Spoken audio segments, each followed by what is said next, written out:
Moussa xanaa xamoon ni salaatu ala nabi ngi boo xam ne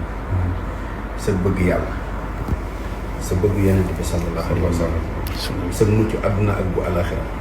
sa xéewalu àdduna ak bu alaxira yàlla bëgg la rasulillahi sallallahu alayhi wa sallam bëgg la nga xam ne am naa fekk rek lay bañ nga di ko saxal suñu borom di la dimbali ku dul moom dimbal loolu mu lay dimbali kenn mënu ko ku dul moom mooy da ngay sax ci lii mu lay bëgg a jox